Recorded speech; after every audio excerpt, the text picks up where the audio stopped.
Hello, today I am joined by one of my favorite authors. I've been reading Jonathan Janz since around 2017 when I started my Jason's Weird Reads YouTube channel. And Jonathan, if you don't know, Jonathan Janz is a school teacher and a horror novelist. He's written books like Children of the Dark and its sequel, The Night Flyers, The Siren and the Spectre, Exorcist Falls, The Nightmare Girl, The Dismembered, and many more. In August, his short story Lenora will appear in the End of the World as We Know It. New Tales of Stephen King's The Stand. And this is a big reason why I asked him to join me here on this episode because we're going to be talking about Night Surf. Welcome, Jonathan. Thank you so much. That was an awesome introduction. I'm delighted to be here.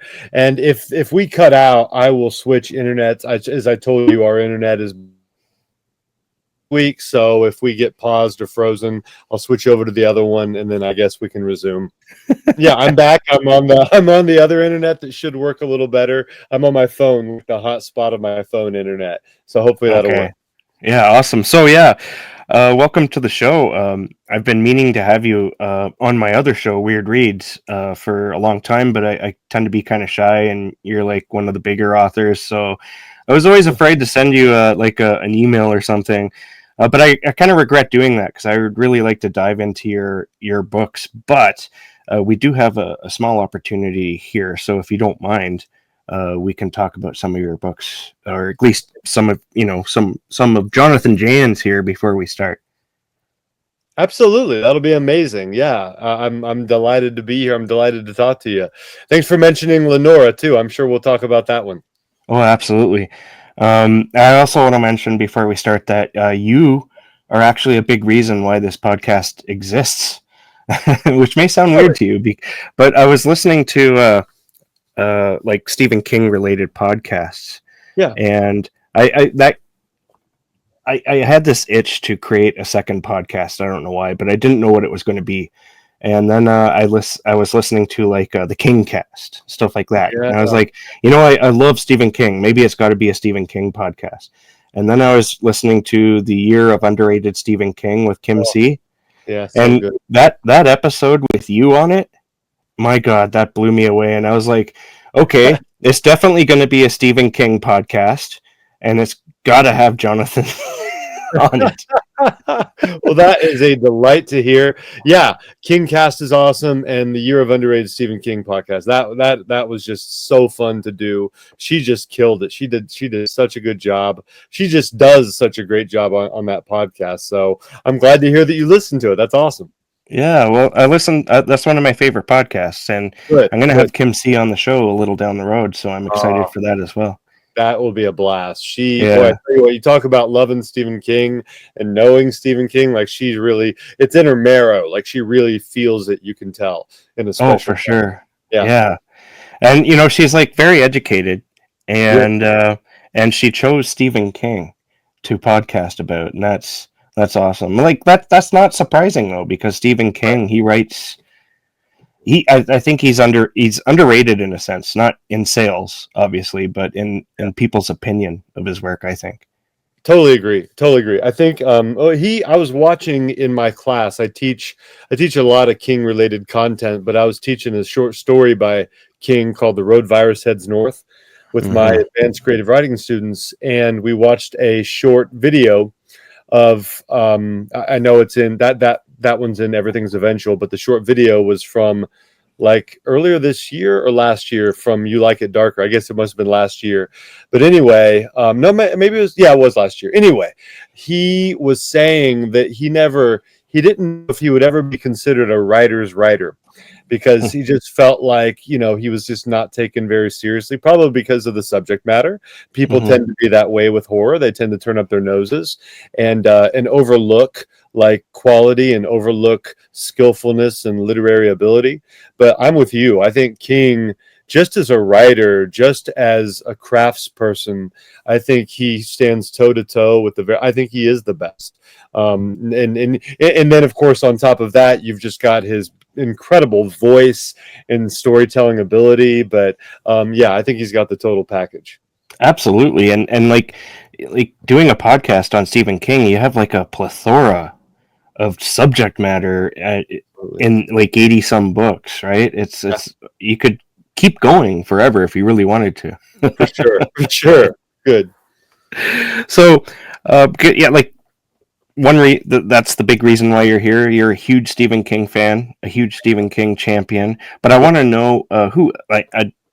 I've listened to a lot of you on you being on other people's podcasts, and so I kind of know the answer to this. But my listeners might not know the answer to this, and I want to know what other writers highly influenced your work. Would you say? Yeah, that's great. I think I was influenced a lot by Elmore Leonard, who's not a horror writer, but you talk about a craftsperson, somebody who's just really a great storyteller. Elmore Leonard. Some others have been. I'm trying to think of people in my formative years. So basically, what I did was I started with King. And I read only King from 14 to 18 from those ages. And then when I branched out, I only branched out because of Dance Macabre. There's Mm-hmm. an appendix in the back with 100 or so influential movies and 100 or so influential books, and I think they're all between 1930 and 1980. And so the first books on that list that I read were Richard Matheson's Hell House. I read The Haunting of Hill House by Shirley Jackson.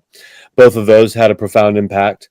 I went on to like Peter Straub and Ghost Story, which really just hit me and affected me forever. Ray Bradbury. So those are some other early ones that really influenced me a lot. But they're all King led me to. All roads, what do they say? All things serve the beam. All And so, things serve the king. yeah, and all things go back to Stephen King for me. He was one Yeah. of those guys. Yeah, and that woman. Yeah. See, I'm kind of glad I asked that question because there are some authors in there I don't think you've said before, like Elmore Leonard. No. Yeah, that's pretty cool. I've read quite a few of his books. He's pretty awesome. So awesome. Such an amazing purveyor of dialogue. Like in my creative writing class, I bought a bunch of creative writing books over the years on the craft, and you're hard pressed to find a single one with a dialogue chapter that doesn't mention Elmore Leonard. Like he is like the undisputed master of dialogue, and I think he deserves that title. Like Absolutely. I don't know that anybody has ever done dialogue better than he has. Yeah. Um, like Cy King, you write in a lot of different subgenres of horror, Right. and I've heard you say that you don't like to sort of just stick to one. So is this intentional, or is it just sort of the roll of the dice with your imagination? Like you come up with a really cool vampire idea, then you come up with like a really cool werewolf, and then uh, gothic horror. Yeah, I think it's the latter. I think it's whatever captures my imagination, and I just kind of roll with that. I've never been, in fact, I'm only in the last couple months starting to learn how to be a businessman, in Hmm. addition to a writer. So I'm trying to get better on that end. You'd think that I would have thought of that a long time ago, but what I've always Yeah. done, and my buddy Josh Mallerman and I, we always talk about this, is for us, and sometimes certainly to my detriment probably, it's just about the story. It's just about that magical place, and that's where I like to dwell. That's where I like to think, and whatever it is that captures my imagination, that's where I go. And I just like to read a diversity of types of stories. I like to read diversity in every way. But so and I like to watch a diversity of movies. So I just, one example of that, I was asked to contribute a short story in this anthology, this kind of sword and sorcery anthology. And I had recently rewatched the Hobbit movies, and Mm, I just love Smaug. I love that dragon. And so I just really had it in my heart to write a dragon story. And I'm like, okay, well, I know it's not maybe technically sword and sorcery, but it's certainly like fantasy adjacent, the idea I had. And so that's where I went. And yeah, and I like the TV show Downton Abbey, and I loved Mary Shelley, and then so from those things were born The Dismembered, but it was filtered through my kind of like visceral type of writing, I think. yeah. Yeah, I just love everything. If it's well done, I love it, and so I think that's why I end up writing a diversity of books. You know, it's funny you mentioned Downton Abbey. Me and my wife, we watched that the whole Yeah, thing, and we absolutely loved it. yeah, Like, you, you don't expect like horror dudes to be watching that kind of thing, right? But here we are. right, right. For sure. I think we both need to turn in our horror. Some people would make us turn in our horror cards Yeah, for yeah. watching that show. Yeah. Well, but you're right. You need a diversity, Yeah. otherwise, I, I'm not giving any shame to somebody who likes only cosmic horror or whatever, but I like having that variety too. Like I've recently uh, refound my love for John Irving novels. I don't know if you've ever read him, but I used to read a lot of his work in the day, early, like way back, like 20 years ago. And rereading his stuff, it's just like, wow. Yeah. I think I have about three of his. He was World According to Garp. He did Yeah, Hotel New Hampshire, right? yeah. I think that latter one I might have read back in my 20s, but I That's know he's amazing, but I don't think I've read a ton of John Irving. Yeah, the Hotel New Hampshire is probably not the best place to start. Okay. All right. Yeah, okay. I would try maybe a prayer for Owen Meany. That's If another that I have. I don't think I've yeah, read it. if you're ever gonna go back to him, try that one first. Okay. I think it'll blow your socks off, honestly. It's nice. All Yeah. right. All right. Okay, so one thing I love about your fiction is that, especially in like the Children of the Dark duel, you write really good, intense action scenes. Like it blows my mind. And now I know that you like to write by the seat of your pants, but I gotta wonder about these because the action scenes sometimes they just go on, and it's like in a good way, right? Yeah. Um, so I'm wondering if every time you sit down at the keyboard, that action scene's going like bloop and then bloop and then bloop. So Yeah. is it plotted out at all, or does it just keep coming? It just keeps coming. And most of my stories are that way on a story level and on a scene by scene level. It's just like you've probably seen the show, and I don't think it was unique or original to I know the idea of a will o' the wisp is a really old idea, but in Brave, the Pixar movie, Mm-hmm. they show the will o' the wisps in the forest, and then Merida, the protagonist, follows them. I feel like that's kind of how I write. I don't know, like, until I come around the next tree where the next moment's going to lead, and I just follow it, and it just kind of happens naturally, and I feel my way through. And I think that's why, like you said, like some of the action scenes can get pretty extended, and that Mm-hmm. can either be a feature or a bug depending on one's perception. For me, though, it's just about like what is right for that story and what is right for those characters, what is right for that moment, and I follow it. So, like, I think of a book like Wolfland with a really kind of protracted fifth act with a lot of action, just tons of action. We go over here to this haunted house where this action is taking place. Then we go Mm-hmm. over here to these like water slides where that's taking place. And then we go over here to like the kids area. It's all at an amusement park, as some of you might have gathered just listening to us. But yeah, over to the kiddie ride area. And then that goes, and I follow it. And that's always, I think, served me well, and I think served the story well, because I never try to grab the steering wheel and drive my own direction. My characters are driving, and I'm along for the ride in the back seat. And I'm just kind of watching. I'm like, wow, that was interesting. That looked dangerous. That was kind of fun. Do you Yeah. get like adrenaline rushes while you're writing these scenes Oh, sometimes? hell yes. Yes. So much. So Because much. you get them while you're reading them. It's like Good. sometimes you're done with scene, you're like, yeah, you know what I mean? Like, That's good to hear, because yeah. that's how it feels to write it. That's how it feels to write it. I was writing one today. I'm doing by the time this comes out, people will know, but I'm doing for my sci-fi horror novel Veil, which I'm sure we'll talk about. I'm Hmm. doing a little like chapbook, like a short kind of backstory bonus material thing. And Nice. I was writing it today, and I'm going to maybe finish the rough draft tomorrow. It's basically like a longer chapter, like probably 5,000 words, 4,000 words. But anyway, I was writing that today, and I was feeling that rush. I was feeling that kind of groove, and it was just really exhilarating. It's just so much fun. and it's so liberating, and it just feels so true and right because it's channeled from my subconscious, and there's no calculation in it.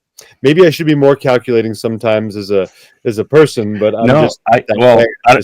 Yeah. I can't speak to you as a person, but not with the writing because it works really well. Well, thank you. Thank you. Speaking of Veil, I think I see a poster there behind you. It looks like it Yes. might be that poster. Yeah, I think I'll Oh, there raise she it is. up. Yeah, There she is. Yeah, that's nice. at least part of it. Yeah. Yeah, yeah. You just this past weekend, last weekend, you uncovered that. I literally uncovered it. I did. Yeah. Yeah, there was like a towel and everything, Yeah. yeah, Yep. or a Yep. blanket. That was pretty cool though. I remember you teased it the day before, and I was like, with that the beginning of it, you're going on about the cover reveal, and I'm like, okay, he's gonna reveal it. He didn't reveal it. Jeez. So Yeah, terrible. I have to wait till tomorrow now. Yeah, yeah, and I did that at Scares That Care AuthorCon 5. I did it in person, and then just about 20 minutes later or a half hour later online, my son had made a video revealing the cover, and then just a few minutes after that, I posted the cover everywhere. And I think quite a few people have seen it by now, but yeah, it was, there is no like one way to do a cover reveal, and I asked Hmm. Blackstone and my editor there, and they're like, well, occasionally we'll do something, but usually it's the author. I'm like, great. I haven't, it'll be fun. We'll make it a thing, and we did. And I think it was cool. Yeah, It was cool, even like not being there, but being online well, and good. being a fan, and waiting, and then you see it the next day, and you're like, wow, that's beautiful, man. And I think that trailer was like really good too. It's like got a spooky sort of like it doesn't say anything about right. it. It just gives you like this emotion. And Yeah. does that emotion capture the book at all? Like Oh, I think so. yeah, Yeah. I'm sure it probably does. Yeah, I think so. I actually, A Quiet Place, the score for that by Marco Beltrami is one of the things. It was on the playlist that I wrote to for that book because that was one of the. And there are a lot of influences to Veil, like Bird Box, Quiet Place, Aliens, Annihilation, really the best sci-fi horror books and novels.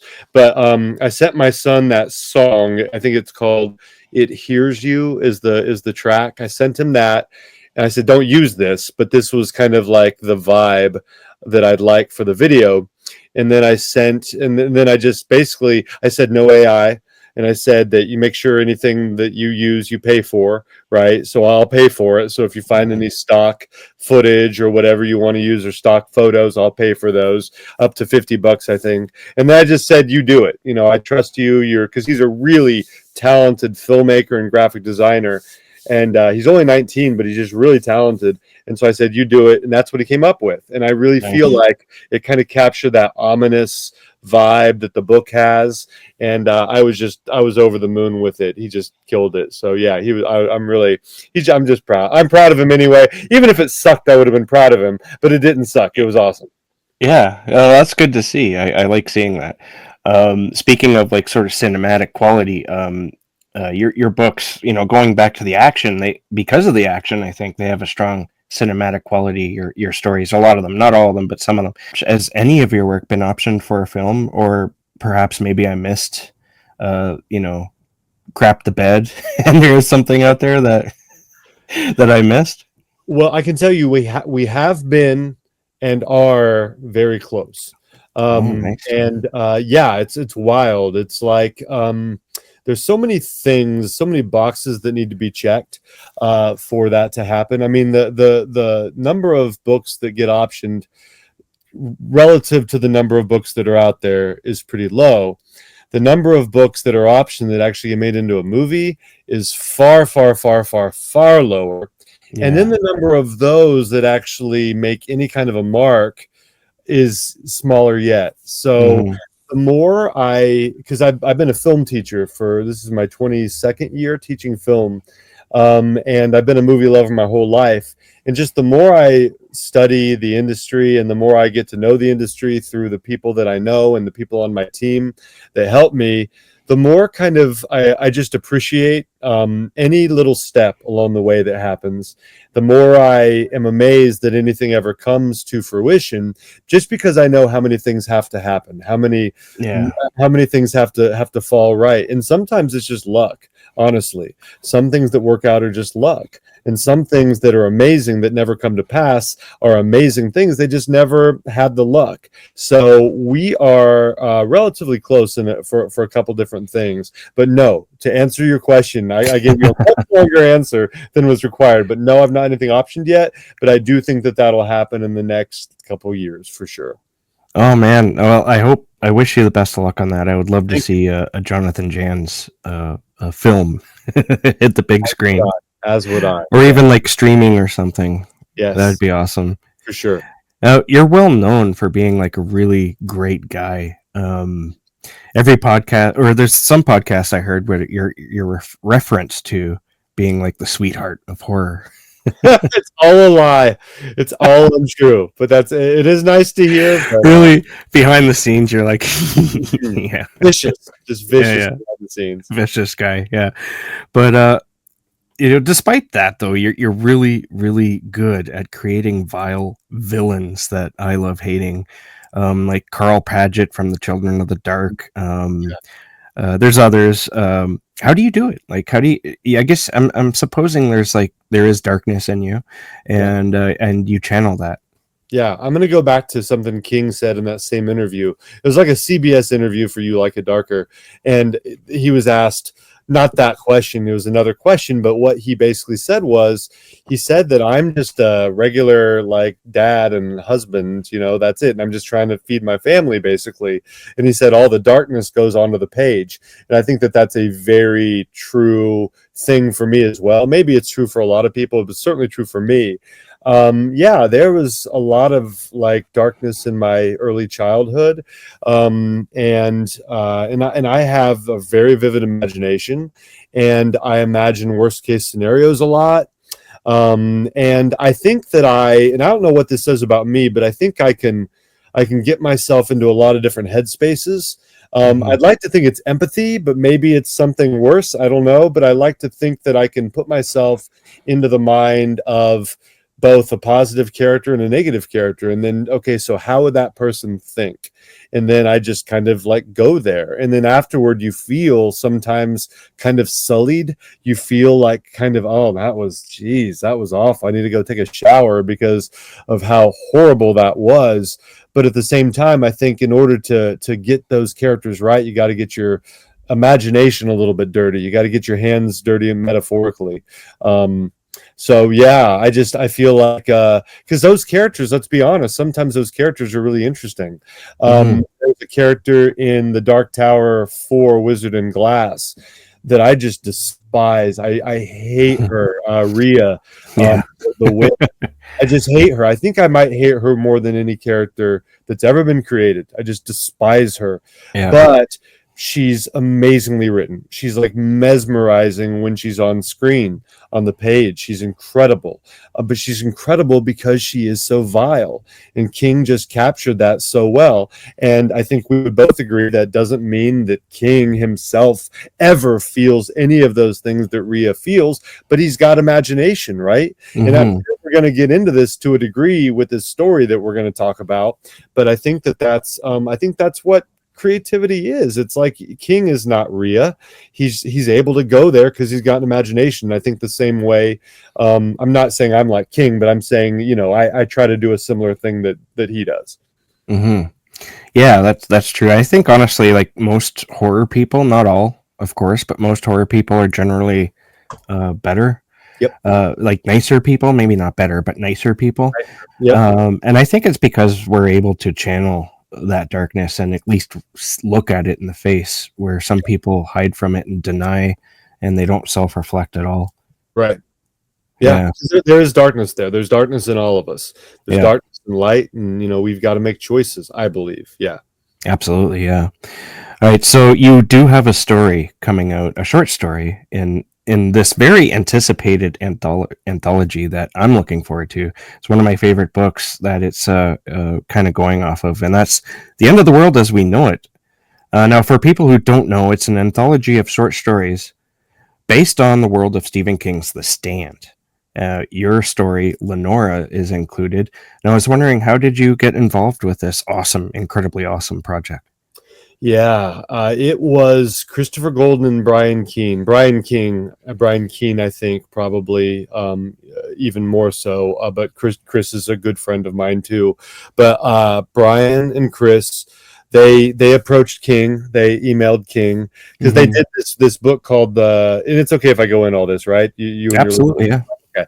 So they did a tribute book to Joe R. Lansdale called The Drive-In Multiplex. And Mm-hmm. they had a lot of writers write short stories in the world of the drive-in novels. And I was one of the ones chosen for that. And I was very thankful and grateful to be chosen.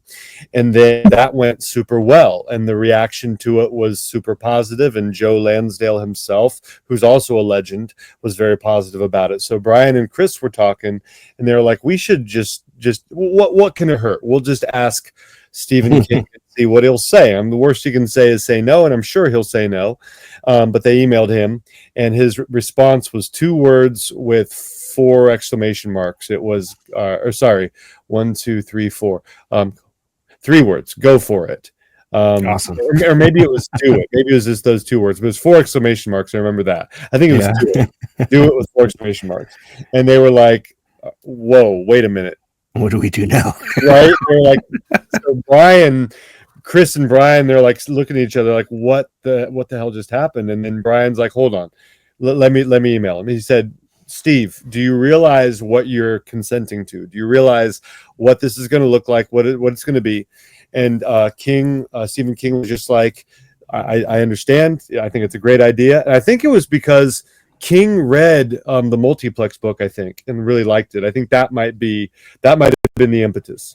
And so King was like, yeah, just don't use the main characters. So like no telling a story from like Larry Underwood's point of view, and Mm-hmm. don't make Stu Redman the main character. But as long as you stay away from the main characters, as long as they only appear maybe in the background of stories, and these are really new things, then sure, go for it. And so okay, so that was, there's a lot more to it, but that was the basic beginning. And then they started like they made a list. Golden and Keene made a list of like 150 authors on their wish list, and then they narrowed it, and thankfully I made the cut. And then Brian contacted me because they wanted people that weren't just good writers. They wanted a diversity of writers, diverse in every respect. And then they also wanted people who just really, for the most part, loved King. Uh, Mm-hmm.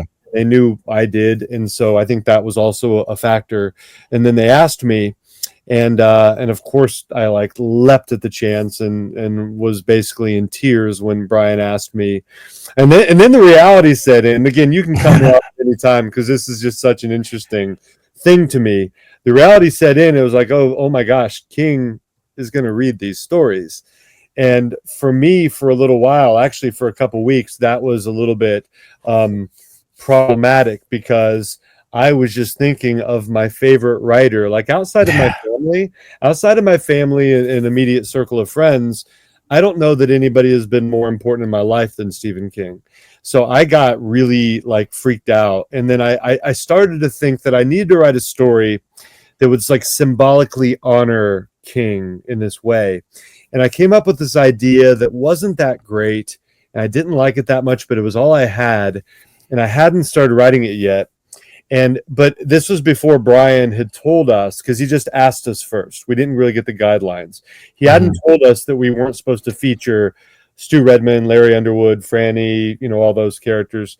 And so in my story, Stu was going to appear at the end in a pretty important way because Stu Redman was always my favorite character in The Stand. Yeah. And Brian, after a couple weeks, called me and he said, okay, so here are the guidelines.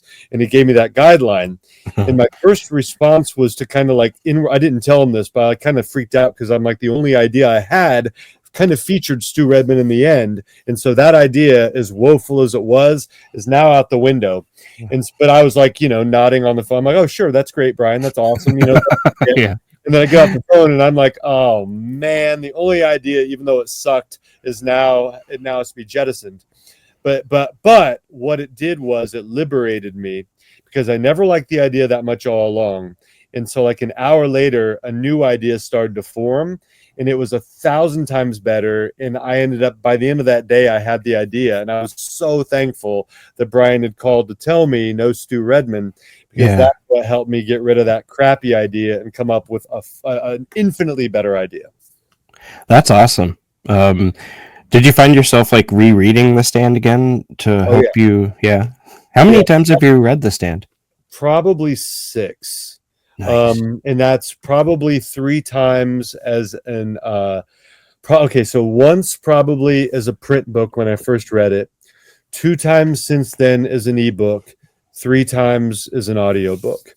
Sweet. So I've experienced it in multiple ways. But yeah, so after Brian asked me, I listened to it and reread it. So so two of Wow. those four things were since I was asked. Yeah. You went deep. Yeah, because Yeah. the book, as you would probably agree, the book is deep. Like the book is an experience. The book is an entire world. Like it's an Yeah. entire universe, and I wanted to immerse myself in the universe of The Stand, and I did. Yeah, Yeah. Have you had the chance to read any of the other stories in the anthology? I have read. So here's the thing. There's going to be. I don't know what I should give away, what I shouldn't. There's going to be somebody read it, read the book, read the whole thing, and really just flipped over it, loved it.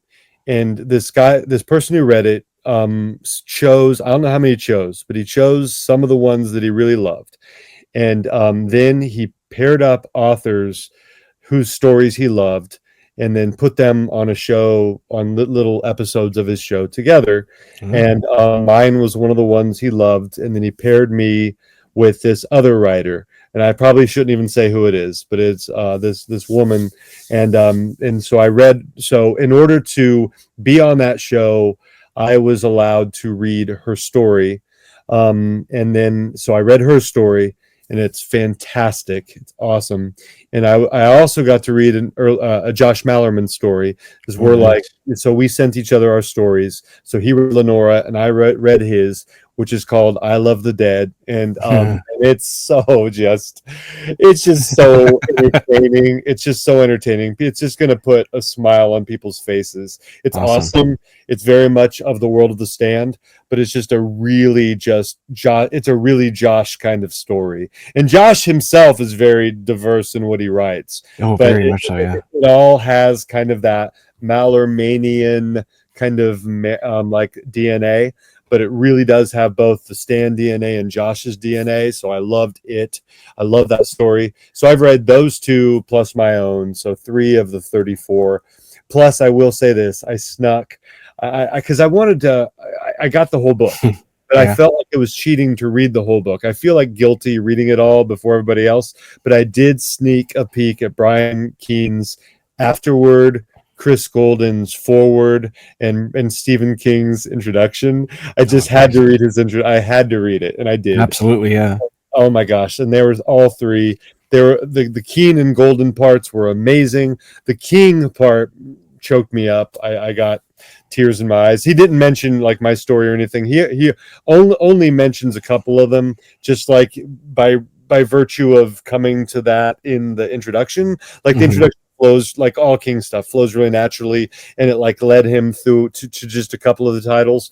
And he mentions them positively, but that's not what I read. I didn't read it to see if he mentioned me. I read it because it's Stephen King, and I Hmm. just wanted to see kind of how he felt about the anthology. And just reading about how he felt just absolutely moved me, because he was so positive about it, and that was just awesome. Oh, that's beautiful, man. I am so much looking forward to this. Do you know if pre-orders are out for this yet? Pre-orders, yeah, I think they are. They're out pretty much everywhere. They're pre-orders for the paper book, audiobook, ebook, audiobook, and I think hardback. I'm not sure if the paperback orders are up yet. And there's Yeah. also a limited edition that you can order. And I forget what that's through. But yeah, a lot of the pre-orders are up. Excellent. Now, people listening, this will be released before that book comes out, so definitely go and pre-order. I There's a lot of hype over this book, and Yes. and for good reason. Yes. All right, so now we're going to move on to your King origin questions. Now, what is your first memory of Stephen King entering your life? Yeah, well, I tell you what, before I even read him, Yeah. you know what the thing? I mean, I'd seen The Shining when I was real little. I'd seen The Dead Zone. I'd seen some other things, Cujo when it came out, Christine when it came out. So I'd seen a ton of King movies. I read him when I was 14, but I think the first time I saw Stephen King was in Creepshow. I Oh, think that's the nice. first time. And that I'll just say this. Um, my character, my story, Lenora, it's not like wink wink meta. I didn't want to make anything cheesy, but Creepshow is mentioned in the first line of my story. um, Hmm. and it just came naturally, but I think that's probably why, because I remember seeing what was the it was in the Creep Shows. Was his name Virgil or something, or Verrill, Jordy Verrill, maybe Hmm. Jordy Verrill, I think was the character's name in Creep Show, the one with the green moss all Oh, over his. yeah, yeah, yeah, yeah. Yeah, so I think The that was. one that Stephen King played. Yeah, Yeah, King played. yeah, So I think the first time I saw him was in the Creep Show playing Jordy Verrill, I yeah. believe. And so I think that might have been why I put Creep Show in the first line of Lenora of my story. Nice. Yeah. What was the first book you read by him? Yeah, it was the Tommyknockers. And I think that Yes. would be King's least favorite book, but Yeah. I loved it. I loved it. And I You know don't what? know if I've gone back and read it, but I need to. Yeah, go ahead. I like that book too. Ah, And it's a bit of a hot mess for sure. It was written during a very dark time in Stephen King's career, but it's not as bad as people think. I think maybe Stephen King would associate it to that period of time in his life sure. where he was like off the rails. Yeah. And like I said, it shows right in the book, but the book is still like for a person to have gone through what he went through and still write that mammoth book that's somewhat it's coherent, Yeah. is incredible. It's Yeah. like a mosaic, honestly. It's a lot of people say it's a mess, and I just did, but if you think of it as like a mosaic, it's maybe not quite as much a mess as because it flips from one story to the next, right? And then it kind of comes back to the main characters like Bobby Anderson and Jim Gardner. That sounds right. Yeah. I remember loving it, and also, like, as you were talking, I was kind of thinking, like, I know Eddie Van Halen has passed on. Well, let's just use Slash. Slash is an amazing guitarist, and I Hmm. feel like, let's say that Slash has the flu, or Slash is hungover, or whatever.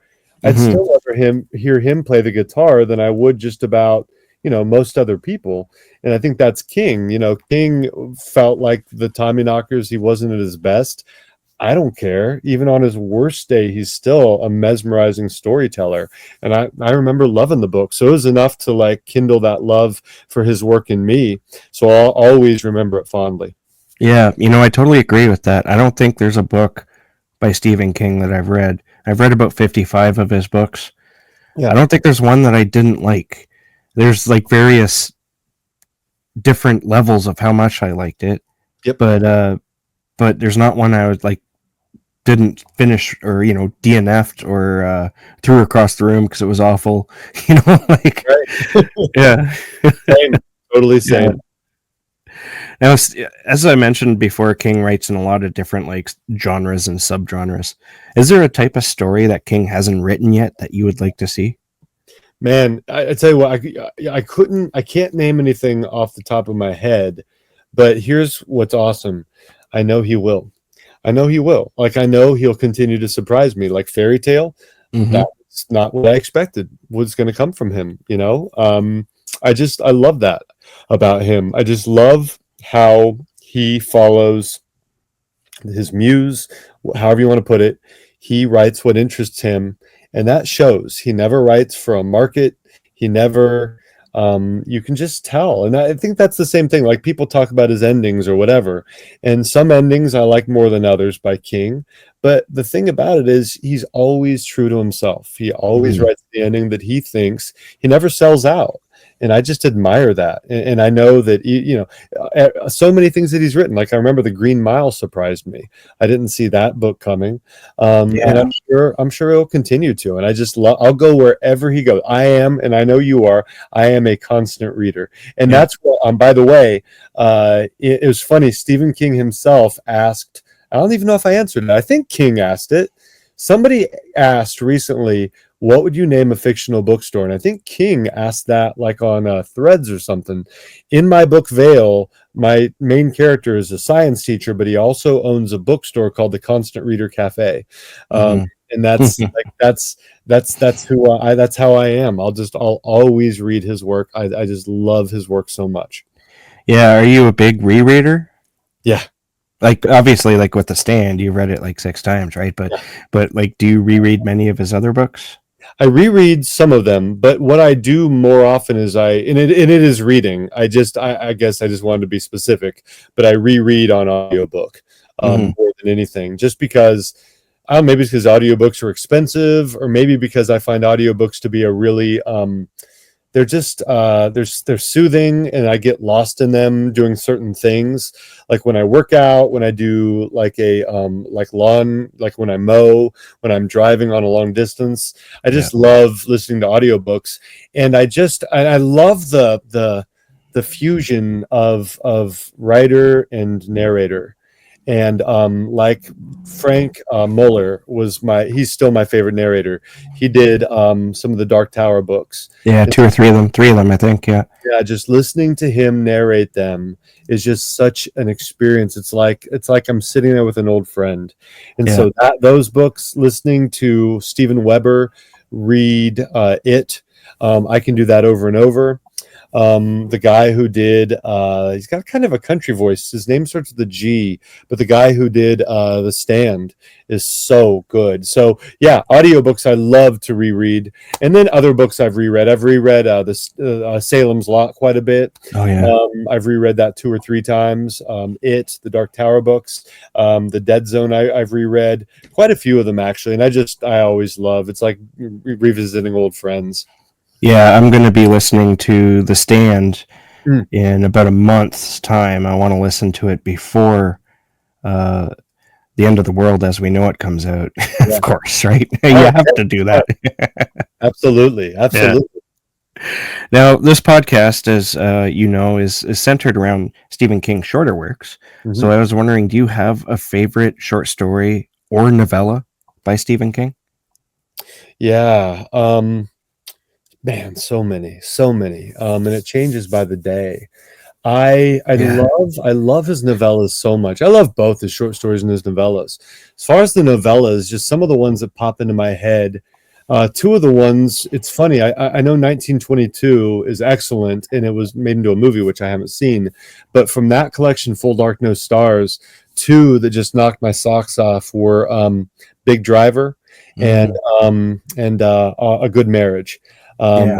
I loved, man, and I know both of those were made into movies that I also haven't seen. I just love both of those. I loved N, the one in Just After Sunset, I think is a Hmm. novella. I think that's kind of like a Lovecraftian or cosmic horror kind of thing. And that was, oof, I reread that this past summer. I love that one. Of course, I loved all the ones in different seasons so much.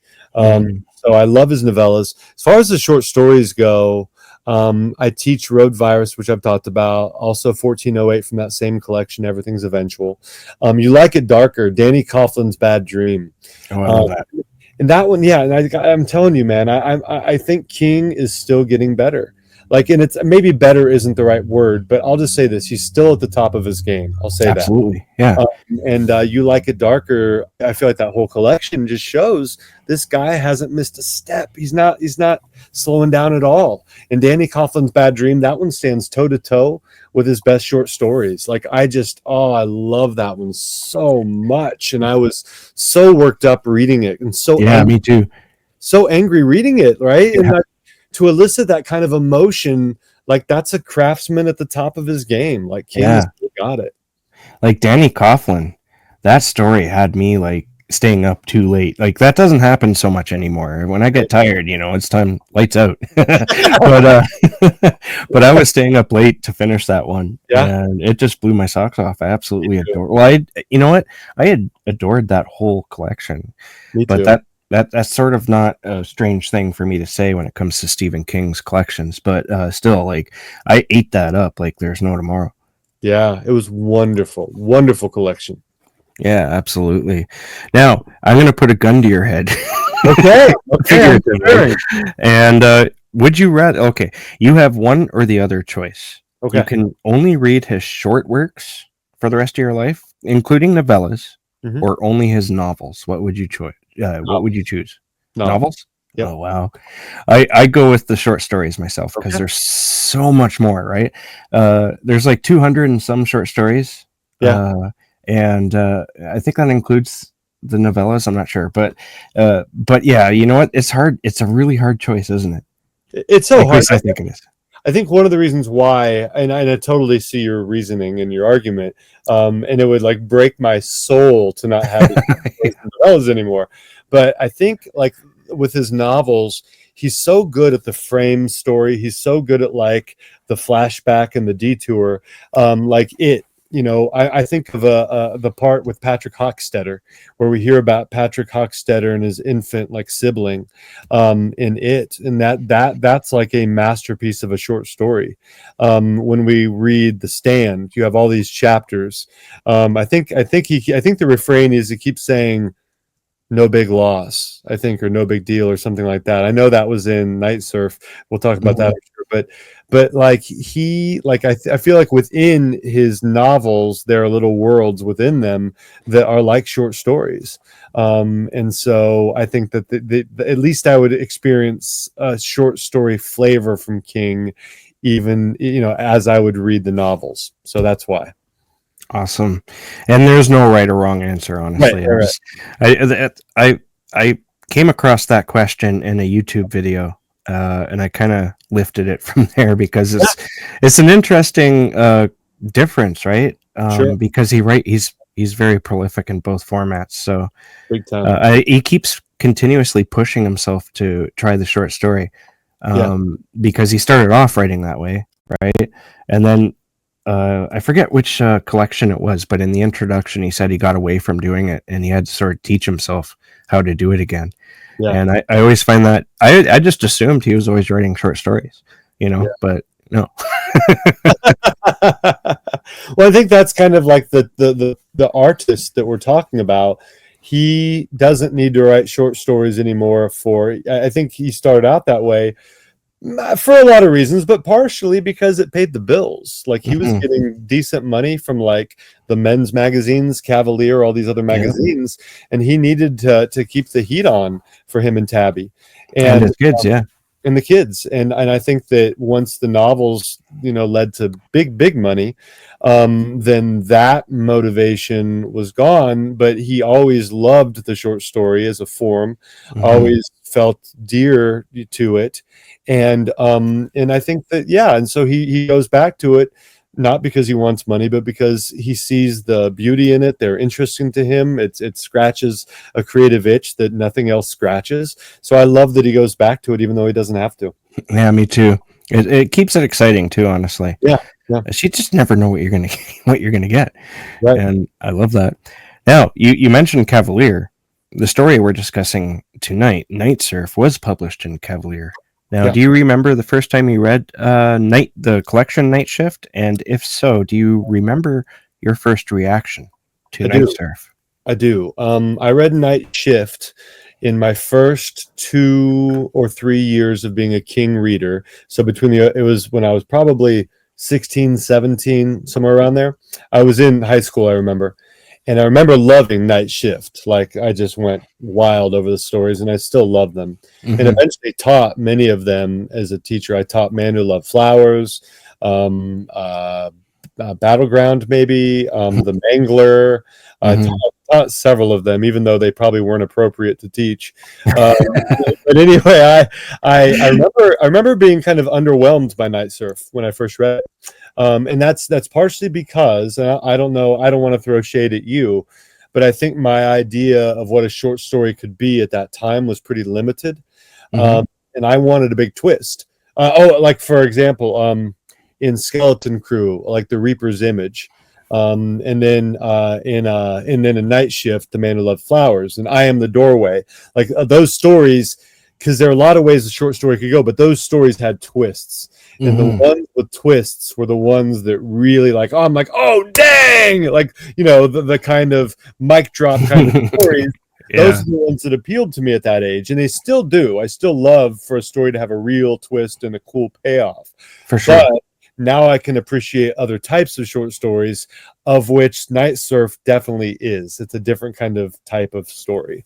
Absolutely. I had a similar reaction to you when I first read it. I didn't remember anything about this story when I went back to it, and for this episode, and so it was like reading it for the first time. It's not that it's bland. It's actually pretty disturbing, and there's a lot going on in it. There's just no big, like you said, blam or anything. Right. But yeah, so here we go. We're going into the discussion for Night Surf. Awesome. Now, as I mentioned, Night Surf was first published in the magazine Cavalier back in August of 1969. It was later included in what we were just talking about, Stephen King's first collection of short stories, Night Shift, which was published in 1978. So here is the synopsis for Night Surf. Night Surf is a short story by Stephen King that portrays a group of young survivors on a beach after a global pandemic known as A6 or Captain Trips, and it has wiped out most of the human population. It's kind of like a side story to Stephen King's The Stand. You could almost picture him maybe working out The Stand while he was working on this short story. Night Surf is told by Bernie in the first person and goes to explore his sense of loss, hopelessness, and the futility of his and his friend's situation as they all come to terms with the devastation in the world. Bernie's background is explored, revealing how his personal history influences his interactions and decisions in present time. As usual, King's writing style and tone in Night Surf creates an eerie and somber atmosphere, enhancing the story's overall mood. So, just as a warning to anyone, if you haven't read Night Surf, it's very short. It's only 11 pages long. Mm-hmm. So if you don't want to be spoiled, because we are going to spoil it, I suggest that you pause it here, go read the story, and then come back. So yeah, come back, and we will talk about it. Yeah, I was just going to read an excerpt here from the very first couple of paragraphs. Yeah. All right, because this sets the tone, and I think this is it's important to sort of catch this. And I want maybe your thoughts on this because, as I said, it sets the tone. Yeah. So after the guy was dead and the smell of his burning flesh was off the air, we all went back down to the beach.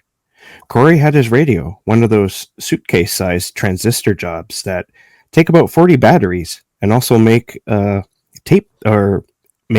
play tapes. Yeah, did you ever have one of those where you like record stuff off the radio? Like your favorite songs? Yeah. Sure. Me too. You couldn't say the sound reproduction was great, but it sure was loud. Corey had been well-to-do before A6, but stuff like that didn't matter anymore. Even his big radio tape player was hardly more than a nice-looking hunk of junk. There was only 2 radio stations left on the air that we could get. One was WKDM in Portsmouth. Some backwards DJ who'd gone nutty religious.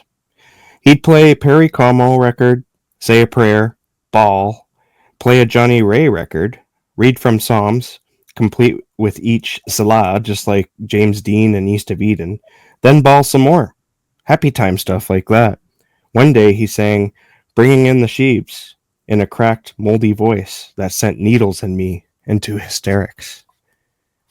Now, that beginning, as I said, it sets the tone. And you know, the big rule of writing is to write a really good first sentence, if not and continue it on, of course. So what's this? What do you think of this first beginning? I mean, because it didn't really make much of an impression on us the first time around, but this time I was just like, wow, that's dark. Yeah, it is. It is. And I think that it just shows how the thing I love about King is he's the perfect confluence of talent, hard work are up to him. The talent, that's just kind of what he had, and he had talent, like instilled that, like his talent university when he first wrote that at Maine. And like you just don't see somebody that young write that kind of even sentence, except for once in a blue moon. It's just so rare to have that kind of talent. It's an amazing, has this kind of like lyrical, almost poetic quality, just absolutely pulses in the story. When we meet Bernie at the beginning of the Yeah. story, we learn right away that they just burned someone that they didn't know. This person had captain's trips, and they burned him to death. How do you think this represents the end of the world and how it's influenced Bernie's and his friends' behavior? Yeah, we on a panel for the end of the world as we know it at AuthorCon 5 on World and Brian Keene. There will be a point here, I promise. Also on the panel were Sean Cosby, S.A. Cosby, Ron Malfi, Maurice Broaddus, Rath James White, V. Castro. I think that was, hope I didn't leave anybody out. But anyway, Chris Golden asked the writers what truth we felt was reflected in The Stand. And S.A. Cosby, Sean Cosby, was the first one to answer. And he basically said that it's ugly at times. The Stand is ugly, but it's accurate. He said that he didn't realize until COVID hit how well. I guess he kind of did. He said other people, because Sean grew up poor, and he said that other people acted really surprised by some of the behaviors of some people during COVID. Stand, even though people look at The Stand as being like, oh, King is being really extreme about the way some people are behaving. Sean S.A. Cosby was just basically like, nah. He's like, that's accurate. Like that's how probably the end of the world might be. And I agreed with that. I feel like the ugliness that is in that moment, obviously not, hopefully most of us would not do something as horrible as burning a person alive. Yeah. But the question is, would people do that for kicks? And I think some people probably would, as maybe a sacrifice to some like pagan god, or just maybe for kicks. That's the thing about King, is that he doesn't flinch. Like he looks into the darkest recesses of humankind. He looks into the brightest, most beautiful places. But whatever he sees, he reports back, and those go into his story. And he tells the truth. And I think that there's truth in that horrible atrocity that's committed. I think that there's some truth there. I absolutely agree, and they even mention in this short story that they were in a sort of in a way they were kind of sacrificing this person, and they thought that burning this person might help them, stay healthy. Yeah, which is absurd, but right. And one of the characters is like turned on by it. He's the burning. Yeah, it's horrific. It's so awful. It's so terrible. But it rings true to me. Oh, it absolutely rings true to me too. I can see it happening. It's just, it hurts that people can sink to these levels. And do you think that this story has any parallels to today's world, given how weird and scary things are in 2025? Oh, absolutely. Absolutely. And I just think humankind is humankind. I think that, people are always going to surprise you for the worse and for the better. And I don't want to make this too heavy, but like, you look at the things that have happened throughout history, you look at slavery, you look at the Holocaust, there is no depth to which people won't sink. There's no bottom to human behavior, like things that we wouldn't even imagine people will do. And I don't think 2025 is any different. I think there are people around us that we wouldn't imagine how horrible they could get and how horrible they would be. But yet, I think the other side of that is true as well. I think that people surprise us in a really wonderful, positive way. There's not much of that in this story in Night Surf, but in the stand there is. In the stand there is. There's beauty, Yeah. ability, courage, love. Those things are in the stand. Not so much in Night Surf. Yeah, that's very true. Um, and the thing that disturbs me is not that they did it so much as their reaction. Yeah. Um, like the reason why I chose that as an excerpt is because they just burnt a guy to Yeah. death, and now they're gonna go play the radio, Yeah. and everything is hunky dory, and there's a guy having a breakdown on that radio, and they're laughing at his pain. Yep. Yep. It's entertainment. It's just Yeah. entertaining for them. Yep. My God, it's not a really good represent. Like it doesn't shine a light on humanity. That's for sure. No, it does not. Quite the opposite. Yeah. Now, what is it about King's prose that creates this somber atmosphere in Night Surf? Do you think? I think it's really a combination, just a few things. It's his amazing word choice, just in that excerpt. And he talks about in either on writing, I think it's on writing, how, like, maybe it's Dance Macabre, how a writer's working vocabulary is one of the most important parts of their toolbox. And for that reason, I've always been very mindful of expanding my vocabulary. I don't want to just, like Twain said, I don't want to use like a word second cousin just to use it. I want to use the right word for the right place. But there is the right place for just about any word that you can learn. King, just in this section, I love the, you have colloquialisms like hunk of junk, but then you've also got like a description like moldy voice, a cracked, moldy voice. Like that's not at all obvious, but yet it works perfectly. It fits perfectly. And I think King has always been so good at like his turn of phrase. And then you combine that really exceptional word choice with the musicality of his voice and the rhythmic quality of his voice. King, like, I don't know if he can dance, but he can dance on the page. I don't know. I guess he can. He can't play the guitar, but he can play much better on the page. He can just jam, man. Like Absolutely. nobody jams like King on the page. Like he has such a musical rhythm to his voice. It's just beautiful. Yeah, I think it's interesting because I think even though they're kind of nonchalant about having burnt a person to death, Yeah. I think it haunts them still, even though they're acting as though it doesn't, because that's the main focus of this story is them doing that. And Bernie starts reflecting on his past life before the disease took the world out, and he's seeing the differences between himself back then and how he is now.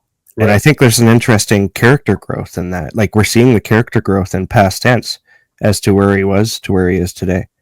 Yeah. I agree with that. That's interesting. That's just the thing about the story. Like the way you're reading the story is much different than the way you read it when you were younger, much different than the way I read it when I was younger. And frankly, people can have their opinions, okay? People can feel how they feel. It's totally fine. Mm-hmm. But I guess we're free to disagree, right? I went to Goodreads today and I read some of the reviews of this, and this story itself has like a 3.1 rating, which is exceedingly like low for Goodreads. Like that's really low. Yeah. And I think that most of what's going on in this story, people frankly I think kind of missed. And I would have missed too. And I did kind of miss some of the stuff that's happening. And a lot of the stuff that's happening is character related in this story, what you're talking about. Mm-hmm. And I think that that's very much the case. I think that Bernie is, I think he's revealing much more about himself than he realizes he is. I think that there's much more to Bernie than maybe he realizes there is, largely in a negative way. But there's a lot happening with him. Yeah, absolutely. I think this story is very reflective on what happens if you take out hope. Huh. Yeah. Yeah, that's well said. That is, this story is kind of like, it's almost like you know, on certain like photo editing software, you can drain the green or drain the red. This is like draining the hope from the picture. And it creates a really kind of bleak, if it were digitally graded, and I know this was made into a Dollar Baby. I haven't seen that movie version of it, but I got to imagine if you digitally graded this, you know, you would take a lot of warmth out of the picture. Yeah, I could picture this as a Dollar Baby, it being like a 20-minute Yeah, video, and because it takes place on the beach, it'd probably cost almost next to nothing to make, right? right. I Single would like set. to hunt. I wanted to watch it, but I couldn't find. It's probably on YouTube somewhere. That's like the one place I didn't look. If you find it, send me the link because I like to see it too. Yeah. Now, that's pretty much the story right there. It takes place on the beach. They burn a person to death, and they fight. Um, he doesn't like his girlfriend very much. Right, right. With Susie, yeah. Yeah, poor Susie. And Susie is kind of freaking out about that. Um, and he thinks about his past life compared to what it is now. I think that's why it doesn't make very much of an impression. I think maybe this story is better to be read when you're older. I don't know. What do you think about that? Oh, I think so. And I think that if you read it after having read The Stand and knowing The Stand, then it's 1,000 times more interesting and more powerful, I think. Because like to me, I don't know where you want to take this, but I really feel like in Bernie, we can almost see a little bit of the seed of Larry Underwood, Mm. just because of his meanness toward Susie. And Larry obviously is a much more three-dimensional, much more nuanced, and eventually much more positive character than Bernie. Bernie's a bastard. Like he's not a nice guy at He is all. a bastard. Yeah. Oh, he's such a crap person. He's a garbage person. But Yeah. but Larry kind of was too. As a younger, or at least when we first meet him, he's kind of a jerk too for part of the running time. Uh, Yeah. but then also, I think, you know, Larry, you know, ends up going the right direction, whereas Bernie goes. I think Bernie would no doubt go to Las Vegas, and I also think you see some of the, you know, a little bit of like, what is it, Lloyd? Lloyd is the, you know, the left hand man for Randall Flagg. Hmm. You see some of Lloyd. You maybe even see a tiny little bit of Randall Flagg, but I feel like you've got the Stan DNA right here in this story, and just knowing that, I think that's really that's how I thought that was fascinating. I really like those parallels, especially the Larry Underwood parallel, because I can kind of see that. It's been a while since I read The Stand, so I don't remember Yeah. too well. But um, yeah, I think I like that idea. I wonder if there's like maybe a start to The Stand that never went anywhere, and so he started it again. Well, you know, I think so. I think he's talked about that with a couple books. Dark Tower, maybe. No, Under the Dome was one where he wrote the opening scene where a woodchuck, sorry about spoilers, but gets chopped in half early on. Yeah. Yeah, but then he stopped. I think he was a teacher at the time, and he stopped after that because he didn't know, he didn't feel equipped to write that big a novel at the time. And I think that probably when he first wrote this, he was in college. Like, how could somebody even begin to fathom the kind of work and effort and nuance and architecture that The Stand required? So I suspect that there was the yearning in him to write The Stand back then, or to maybe he had just a glimmer of the idea of The Stand, and you know, he didn't have the ability yet to do it, and so what came out was Night Surf. Yeah, because Night Surf, it doesn't really end. I mean, we learn partway through that. I think it's oh, what's his friend's name? Needles. Needles has Captain Trips, Yes. and there's like little to no reaction to that, which is, and it's all under the surface again, as with everything else. It's like, oh yeah, no doubt that this happened too, right? Yeah. And then they just kind of continue on. I think it's a really interesting study into human behavior. When it comes down to the very end of it, it's like King was toying around with this idea: what happens if you kill off 99% of the population, and there's little to no hope left? What are you left with then? Yeah. Yeah, and I agree. I'm glad you brought up the ending. It was so abrupt. I didn't realize how abrupt it was. It was so abrupt that I thought that my Kindle version was, I bought it last night to reread it last night, and I thought I got like an incomplete version, because I'm like, Yeah. it ends with those words, the sun like a burning glass. And I mean, the language in the last line is kind of poetic, but then, and it's a flashback. He's talking about a flashback, and then the story ends. I'm like, wait a minute. And then it's I am the doorway. And I'm like, wait, what happened here? And so I went and I changed the font size so the picture, or so the words would be oriented differently on the page. Like, Yeah. no, that's the end. That's the end of the story. So I think it's got to be the most abrupt ending in Stephen King history. And yeah, it's a really atypical ending. But I think what you say is really true and really apt. I think it does like show one reaction at least to the end of the world, and it's like it's just kind of desolate and empty. And you might talk about this later, but the tidal night surf, and then the metaphor of the tide coming in. Yeah. There's something so kind of subtly and cosmically horrifying, existentially frightening about that, that I think it's kind of perfect for the story. And I think it's another example of how King was just like, again, he's so far beyond his years there. He Oh, wrote for so, sure. and maybe he himself only kind of had this intimation of what he was tapping into, because it's so enormous and so difficult to describe. But I feel like he taps into this existential dread, this enormity, this mortality that somebody that age couldn't have possibly fully grasped. But he does like start to tap into it. We glimpse it through this story. Yeah, I'm glad that you brought up the significance of the ocean and the water and the tide coming in at the end, because I didn't catch it until just now how that's metaphorical. And because the tide coming in, the very last paragraph here, the surf coming in, coming in, coming in, limitless, clean and deep. That's very much representative of death Yeah, it and the is. end. It is. That's how I read that. And then of course that can be extended to what's it called? A6, like Captain Trips is called A6 in this story. Mm-hmm. The inexorability of the sickness.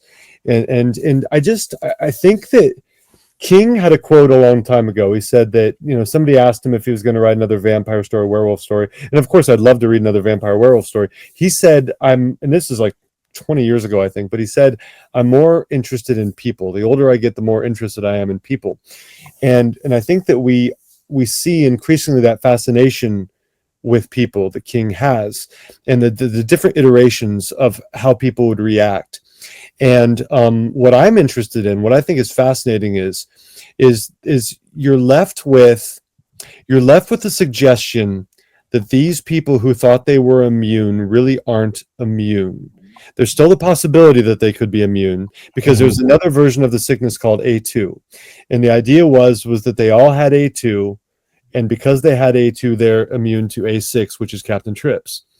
But they find out Needles, who said he had A2, is not immune to Captain Trips, is not immune to A6. Now, there's still the question of whether or not he actually had A2, because Susie, to like justify or to make herself feel better, to rationalize it, she's like, or Bernie says, well, maybe he lied because he wanted to go along with us, and if he Yeah. hadn't lied about having A2, then we wouldn't have maybe let him go with us, right? Yeah. But I love the uncertainty of not knowing whether or not they're immune or not. And not to pitch my own story, because people are either going to read End of the World as They Know It or they're not. But like in Lenora, in my story, I played with that idea a little bit of not really knowing whether or not you're immune or not. But then if you're, maybe you are, maybe you aren't, maybe you aren't. But then what do you do? Like, how do you behave? Not Mm-hmm. knowing if you're immune. And I think that we see Bernie behaving in the way that Bernie behaves, not knowing whether he's immune or not. And I think that alone, the snapshot of him on the beach, is fascinating. It is. And it's actually kind of beautiful too. It's just the way it's written. Yes, very poetic. Yeah. But that's King, right? Like, not too many people think of King as being a poetic writer when he absolutely is. He's so underrated, dude. He's so underrated just as a craftsman. He is a poet. That's Bradbury was, he talks about kind of being Bradbury before he died. He's kind of like a poet in writing stories. And even though King is definitely, a wordsmith, a storyteller, definitely first and foremost a storyteller, he's also a poet, man. His word choice is so beautiful, and his language is so beautiful. And I just think that, people, it kind of reminds me of Grace Kelly. Grace Kelly, if you ever look at list of the most beautiful actresses of all time, Grace Kelly is near the top or at the top. And yes, she was gorgeous. Of course she was. But she had game. She was a phenomenal, amazing actress. So she's like a LeBron James or a Michael Jordan. Like, she was that good, skillfully at acting. But people don't often appreciate her for that because they just see the surface. I feel like that with King a little bit. I feel like they see King as the boogeyman, or as, he's a great storyteller around a campfire. Yes, he is all that, but he's also such a poet. Anyway, Absolutely. All right, I don't think there's too much more we can say about Night Surf. So, what are your final thoughts on Night Surf, and how does it stack up to other Stephen King short stories? I think it's a curiosity. I don't think it's like in my top 10 or even my top 20. Yeah. But I also think it's kind of essential reading, especially for people who love The Stand. I think that they need to read Night Surf, just because, like, if you love The Stand, you don't want it to end. I don't care that it's 1,200 pages. I'd be there for another 1,200 or another 2,400. And Night Surf is more of that world. So I would definitely tell people to seek it out. I think it does offer a really fascinating little lens through which to view The Stand, especially to view King as a younger storyteller and then what The Stand would eventually become. I think it's essential reading. I think it's fascinating. My final thoughts are, the story is kind of open-ended. Like, as you said before, we don't know if they have it or not. But I think they do. That's my prediction for this story. I suspect they do. And death is coming no matter what they want. And I think they know it deep down. Yeah. And so they're left in a world where nothing matters anymore. And they're reacting sort of promptly, I guess, in a sense. Not that you should react that way. They could react in a completely different way. They could have taken that person and helped them die peacefully instead of burning them to death. But they chose not to. So it's an interesting view into the dark side of human nature, I think.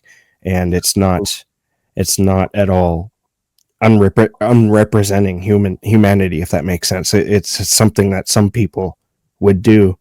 And I absolutely love it for that alone. I just love the character study. Yeah, it rings true to me. And you said that so well. I agree completely. Well, thank you. All right. So that's our discussion. Now, before we go, I do want to pump up your stuff some more. And I want to thank you so much for joining me. As I said, you're one of my favorite authors. I've read, I think, about 9 of your books, and that, you're probably, I don't know, somewhere in the top 10 of authors I read the most from. That's awesome. Because I don't always continuously reading authors, but there's Stephen King, Joe Lansdale, those types of authors that you just keep reading, and I keep going back to your work too. So it's a pure pleasure for me to have you here with me. Now I just want to go into Veal a little bit more. We showed the poster there, but can you tell us a little bit about it before we go, and when does it come out?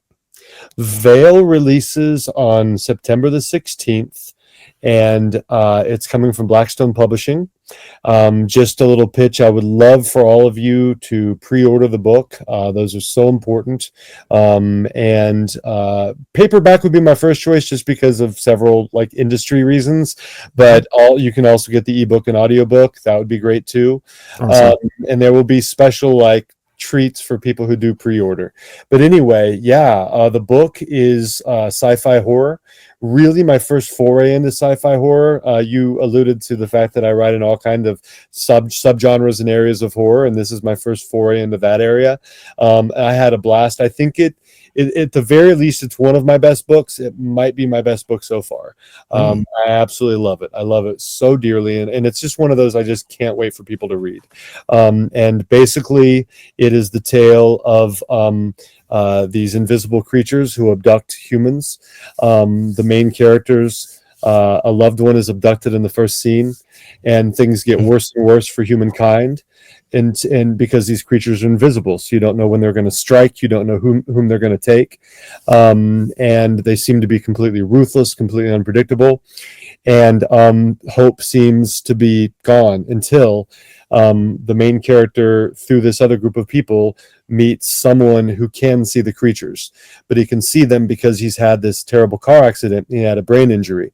And so this group of survivors, this group of people who have all lost somebody, they get the idea to undergo this experimental brain surgery to replicate that. Of course, these people want to not only see the aliens, but fight them and get their loved ones back.